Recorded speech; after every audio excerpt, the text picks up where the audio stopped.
রাস্তার মাঝখানে দেখতে পায় হালিমাতুস সাদিয়া একটা দুর্বল গাধা নিয়ে মক্কার দিকে আসতেছে। মেয়েরা বলতেছে, হালিমা রে, এই সময় মক্কায় আর তুমি যাইও না, কারণ মক্কার ধনী ঘরের যত সন্তান ছিল সমস্ত সন্তানকে আমরা কোলের মধ্যে নিয়েছি। পিছন দিকে তাকায় দেখো গাধা ভরা কত হাদিয়া আমরা পাইছি। রে হালিমা, তুমি আর মক্কায় যাইও না, কারণ মক্কায় এই সময় যাইয়া তোমার কোনো লাভ হবে না। মক্কায় শুধুমাত্র একটা সন্তান বাকি আছে, জন্মের আগে যার বাপ মরে গেছে।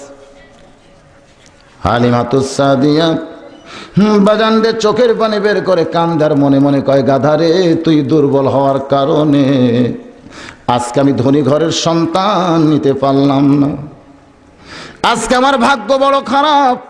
আমি অনেক দিন থেকে আশা করেছিলাম মক্কার সম্ভ্রান্ত ঘরের ছুনি সন্তান যখন পাবো, ওই সন্তানকে দুধ খাওয়ার জন্য নিয়ে বিনিময় অনেক হাদিয়া নিব, কিন্তু আজকে আমার ভাগ্য বড় খারাপ। চল রে গাদা, চল বাড়িতে ফিরে যাই। হালিমাতুস সাদিয়ার কথাগুলো ইবনে ইসহাক সিরাতে রাসূলের প্রথম খণ্ডের মধ্যে বয়ান করেছেন। হালিমাতুস সাদিয়া বলে, রে দুনিয়ায় রাসূলের উম্মাতিরা শোনো, আমি যখন দুর্বল গাদাকে আমার বাড়ির দিকে নিয়ে যাবার চাই, এমন সময় দেখি আমার গাদা কোত্থেকে যেন শক্তি পাইয়া মক্কার দিকেই দৌড়ানো শুরু করে দেয়। জোরে কান সুবহানাল্লাহ।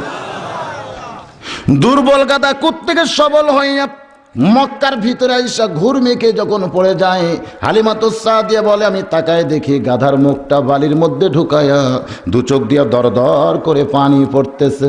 হালিমাতুস সাদিয়া বলে, গাধারে, আমি জানি তুই দুর্বল, নড়তে পারিস না, কেন যেন পাগলের মতন মক্কার দিকে দৌড়ে আইলি, তুই তো আর বাঁচবি না।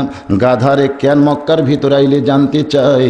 হালিমাতুস সাদিয়া বলে, রে দুনিয়ার রাসূল উম্মাতিরা শোনো, আমার দুর্বল গাধা কেমন করে যখন আমি তিরস্কার করতেছি, এমন সময় দেখি পিছন থেকে এক মুরব্বী দুই কানা হাত বাড়িয়ে ডাকতেছে, ও গো মা।